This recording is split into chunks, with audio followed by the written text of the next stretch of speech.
Sometimes I get overwhelmed with the amount of things that are on my plate. Sometimes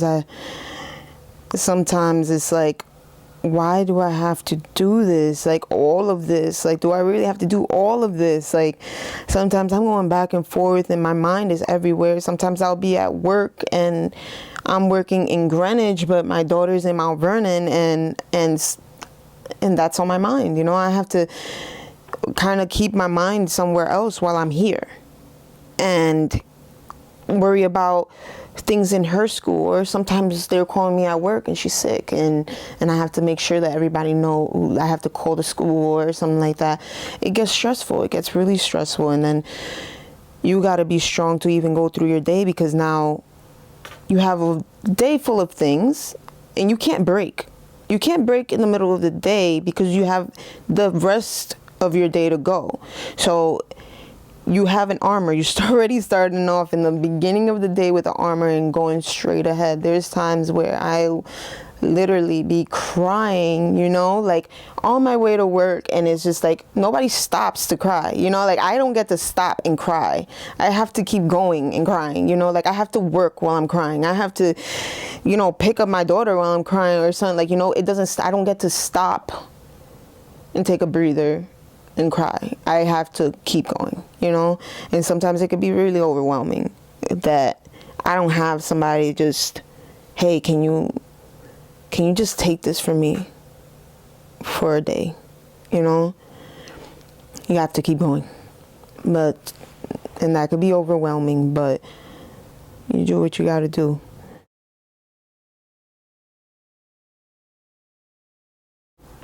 My name is Marie Fanini. I like to dance.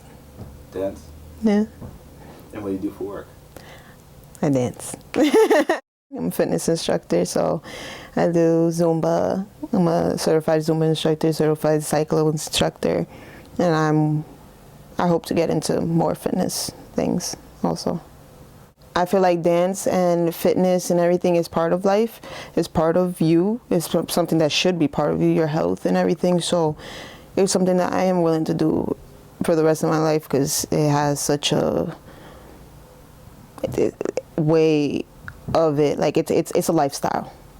It's definitely a lifestyle. It's not just my job, it's a lifestyle. When did you know like dancing was me? I love to dance since I was little. When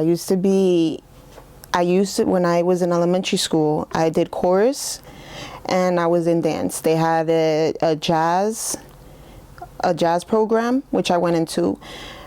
And then we did hip hop. No, first it was ballet, then I did jazz, and then I did hip hop. And then it was pulled out. I finished all those courses except for the last one, which was hip hop, which was my favorite one.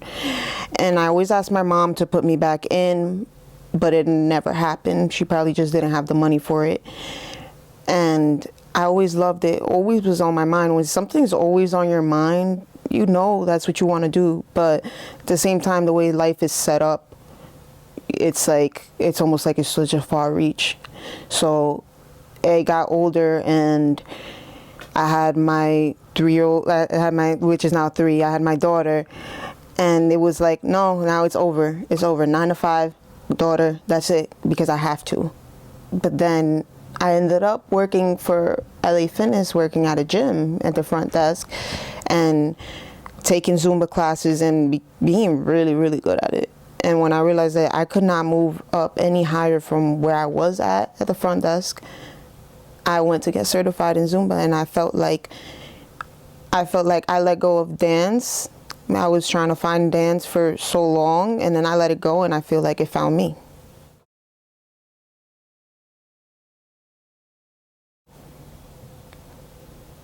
You said that like when you was taking one of the classes that you couldn't take it anymore because your mom. Yeah. If that situation happens with you, would you be upset about it, or would you be worried about it, like with your daughter? If you can't have her do something. If I would talk to her. I would definitely talk to her. My mom, she was more of like just no, and that was it. But I feel like this generation is different. Her generation I feel like they grew up and it's just tougher and they felt like they have to do that. But I feel like this world is changing. I feel like this world is going more for their dreams because there's more people that are getting up to do it and getting up and saying we can do it, you know? And our parents didn't have that. But now we do, you know, and me being the person that I am today, becoming this person that I want to be the best that I could be, and I got to chase my dreams and everything. I'm going to do the best that I can to make her be able to do the same, because that's what it's all about. And that's why I'm chasing my dreams now too, so I could show her how to do it. Because if I chase mine, if I put mine to the side the same way my mom probably did, that's who I'm learning from, you know. And so many parents go, you know, my kid first, my kid first, my kid first, and they put so much aside for their kids, but at the same time, you can't lose yourself, because then they could lose themselves. They learn so much out of you, everything. But if they see that you're taking the time to do everything that you need to do, and then something you love, they'll do the same. And that's my goal, is to make her, to at least try to have her find what her blessing is, what her gift is to give to the people. Because she's a blessing, you know, she's a blessing. She doesn't exactly know what it is that's about her that she's going to use to bless other people around her. My job is to help her find it, you know, and I'm going to do my best to do that. How are your parents now? Are they supportive of the dance? Are they supportive of your lifestyle? I actually don't talk to my mom right now, and I never met my dad, but she is supportive though. She's proud of me. I know she's proud of me that I became an instructor, because she didn't expect much out of me. She didn't expect me to become this person that I did become. She thought that I was going to go downhill, but I'm stronger than that. And she's impressed. I know she's impressed. I know that she's looking at it like, because she went through the same thing. She had me at 17, younger than I did, you know, and she struggled. You know, she struggled, and to look at me and be like, I'm struggling, you know, I have my struggle too, but I'm pulling it together. And she's probably looking at me like, you know, I didn't think you would be able to handle it the way you're handling it.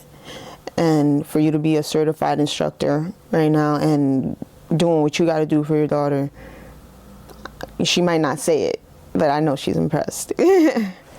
What makes me different, I think it's my strength to keep growing, and my belief in myself. Like, I believe in myself. That's such a big part. Like, if you don't believe in yourself, or you never learn to love yourself, it's just that much easier for somebody to come in and break you down, because you're already breaking yourself down.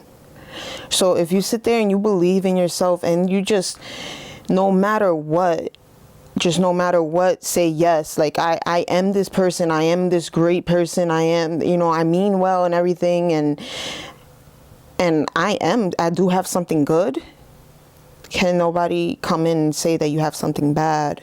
Or at least, can nobody come in and say you have something bad, or you're not doing good, or you're not going to make it, and it affect you? Because not everybody's going to like what you do. And we got to accept that. We got to accept that not everybody's going to like what we do. There's famous people that are loved by so many people. There's still at least hundreds of people that don't like what they do, don't support them. But that's not going to stop them. Some people they just get stopped too early in the game, because they never learned to love themselves and accept that they're okay, that their mistakes are okay, that everything about them is okay, that they're just on a journey and they just have to keep going. You know, we're always going to fall. We just got to get back up. I started doing this thing this year where I started looking at myself where I want to be. I started looking at the bigger picture. Not just these steps, this journey. I started looking at the bigger picture, where I could be one day, where I believe I belong, you know, where I believe that picture, that's mine. You know, one day being in a nice home and giving, you know, I try to give my daughter everything now, but I want to give her everything, give myself everything. And I just picture myself there. And I think the biggest thing also, when I realized, I remember coming into class and seeing that people really cared about taking my class.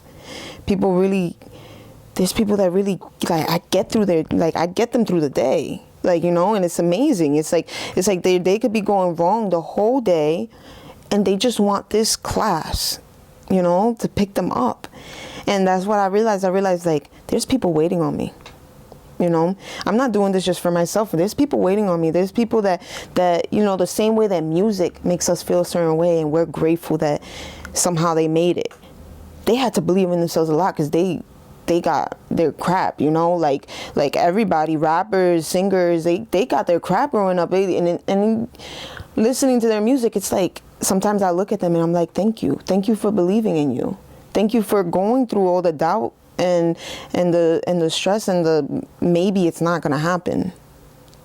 And that's where I look at myself in that place. I'm just like, somebody needs me. There's people that need me. There's people that need my dance, that need what I have, my talents to get through the day, to make them feel a little better. There's times where I look at dancers and I'm like, and I'm so amazed, and it puts a smile on my face, and I'm just like thank you. Thank you for being you, and showing us you, because I want to dance with you. I would love that, so it's just like, I do it for the people. I might not know who those people are, but I know they're there, I know they're there waiting for me to become what I need to become for them. So I just think about them, because sometimes when you're doing it for somebody else, it's a lot easier to do. Sometimes when you do it for yourself, you cheat yourself, you won't do it. But when you got to do it for somebody else, you give yourself a little more of a push. So I do it for my daughter, and I do it for the people waiting for me, and I do it for the people that is going to be affected by my blessings and also my daughter's blessings. There's people waiting on her too. So I got to do what I got to do so she could do what she got to do, so we could bless our crowd. Believe in you. Do your thing. Push yourself. Believe that everything happens for a reason. Believe that don't beat yourself up too much. I used to beat myself up. And I'm still harsh on myself. Because I have to work. I have to go. And I can't get lazy. But don't be that hard. Don't, I feel like you're exactly where you need to be. And sometimes it doesn't look like the best placement. But you're where you need to be exactly at that moment. There's something to learn from everything, and there is good in everything. I think that's important. Don't just look at the bad. There's good that comes out of everything, and I feel like if everybody starts to look at the good that comes out of things, it could be a lot easier to live through this life. And I feel like that's the difference between us or maybe people that like people that made it and haven't made it.